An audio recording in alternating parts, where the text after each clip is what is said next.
Alright guys, how you doing? Bonnie here. So, we're going to do another short video, small tutorial, not tutorial, but things for you to work on. Now, I just filmed a full game with commentary, 44 kills, if you want to check that out, is with an SMG. But I mentioned that video that we're going to talk in this video about reflexes, recall, most likely talking about recall timings, and reloading. So what I mean by that is reloading, when you have downtime can vary from literally zero point 0.5 seconds to a few seconds. Whenever you fight, you want to have a fully loaded weapon at all times. So what I mean by that is, for example, if I'm fighting with somebody and let's say I've got 10 bullets left. I've instinctively reloaded. If I've got 10 bullets left and I'm chasing a guy and the guy's got about, I don't know, 3/4 of HP, and I know this comes with game time, but if I know that I can personally kill him in a full clip, I'm not going to waste 10 bullets here. I'm just going to reload because that's just going to waste time. That time that I reload, careful, I would only reload if I've got downtime. Downtime, as I said, can vary between 0.5 seconds to a few seconds, where he's either, like, let's say, after this wall and I'm chasing him, he went after the wall. I'm relatively safe because I've got, let's say, more HP than him, and I know that I can kill him in a full clip, and he's just went like after the wall. As I'm chasing, I'm reloading, and then I've got a full clip to actually kill him. So it's extremely important to play around with these reload timings. Whenever you identify, again, this comes with game time, game knowledge, and the more games you play, the more you're going to identify those scenarios where you know that there is going to be a little bit of downtime. Reload the weapon so you have a full clip, because you never know, you may be getting ganked or whatever.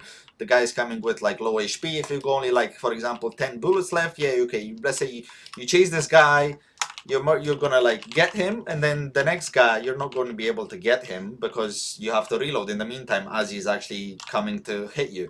So if he goes after the wall again, as you're chasing, make sure to reload, even that you have to duck. Let's say if it's this scenario here, the guy is here, and where is he gonna go? Well, he doesn't really have anywhere to go. He's got this open space, so for him to get, for example, without sprint, because he's in combat, to to cover, for example, behind the tree, is gonna take him 1, 2, 3, 4, 5, 6 seconds. So he's got nowhere to go if, for example, he's here. Now, again, this is a very generic example, but you get the point.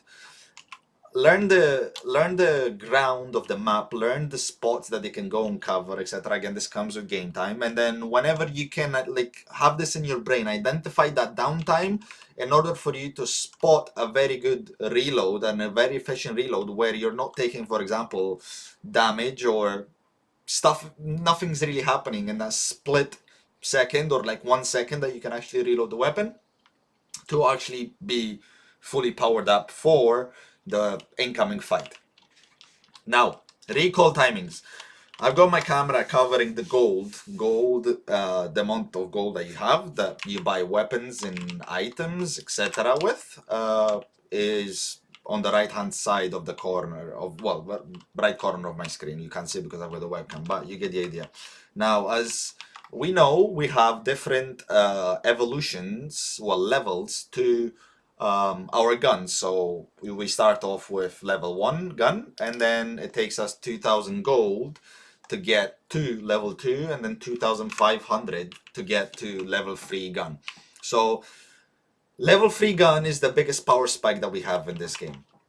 Also behind that is level 2 gun. In almost all scenarios, unless you're running SMG or like a gun that is viable to go with incendiary rounds, please refer to the first video that I've made in the guide playlist, because it has the spreadsheet with the best builds and most effective builds for each gun. So unless well, just follow what I say there. Unless you have a gun that is running incendiary rounds for you to delay that spike towards level 2 and level 3 guns, because the abilities are paired up very, very well with the gun itself, regardless of its level, then just prioritize going for level 2 and level 3 guns. Now, what you should be doing whenever you're playing your game is essentially the main way for us to gather gold is through farming and through kills.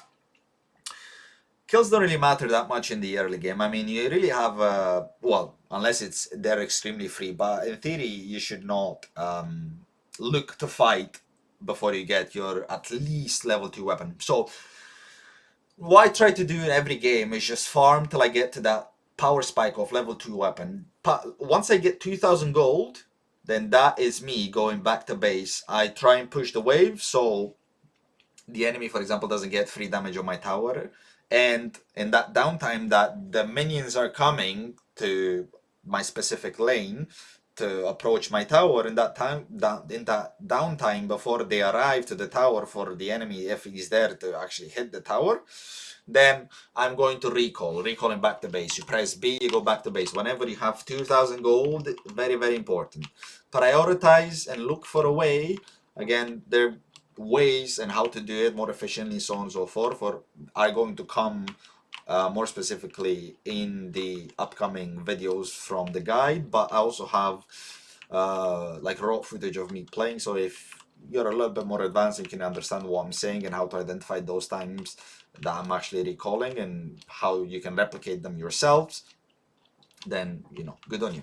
But for the people that don't know, whenever you have 2000 gold, again, unless you're not running guns that are running incendiary round, go back, find a way to go back to base and grab yourself the 2000 gold upgrade for level 2 gun. And then your next upgrade, you should be looking to stay around, well, if you're not pairing up after you take the level 2 gun with an ability, you look to stay to have about 2500 gold. And then at 2500 gold, then you go back again, do the same thing as you did for level 2 gun, identify the moment, perfect moment to go back to base, minimizing what the enemy can accomplish whilst you're away from your lane, and grab that level 3 weapon. Level 3 weapon again is the biggest power spec in this game. And then for future like upgrades and stuff like that, after you go your level 3 weapon, you should prioritize going back. It depends on the game. If you're low HP and can't really do anything, yes, you should go back instead of you giving out a kill.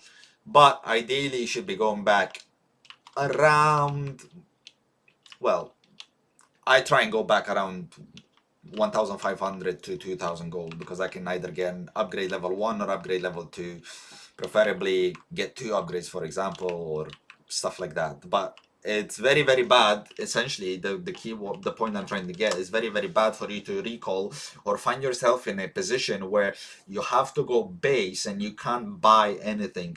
You should be going base, or you should be arriving in base, whether you died or already, if you greeded for a kill or something like that, you should have at least 1000 gold to buy something, because if you don't, then you're going to come at the same power level that you've been on the lane at, which is not efficient, because if you've died without accomplishing anything at that power level, most chances is that you're going to die again, because the opponent is going to have a lead on you.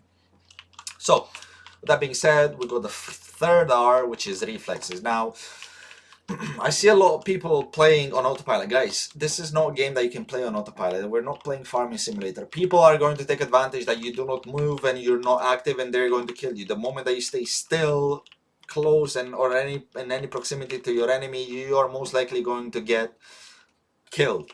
Be on your toes. Be on the edge all the time. Anybody can get you from anywhere. So what I'm talking about reflexes, you should be getting in a private match, or whenever you're farming minions, for example, you should be aiming to kill them as fast as possible. And most likely, whenever you're close, for example, to minions, you're gonna have to do a lot of like targeting, which are in weird angles, like 60-degree target, 70-degree target, 180-degree target. So in order for you to get, in my opinion, I've never really done it myself, you can't really, if you don't really want to get killed over and over again as you're practicing into a game, just get into a private match and work on your reflexes, kill minions. For example, you should be doing this like non-stop. bang, bang, wall, wall, wall. The same. I want to hit somebody. I see somebody behind me on a minimap. I should turn around instantly and kill him.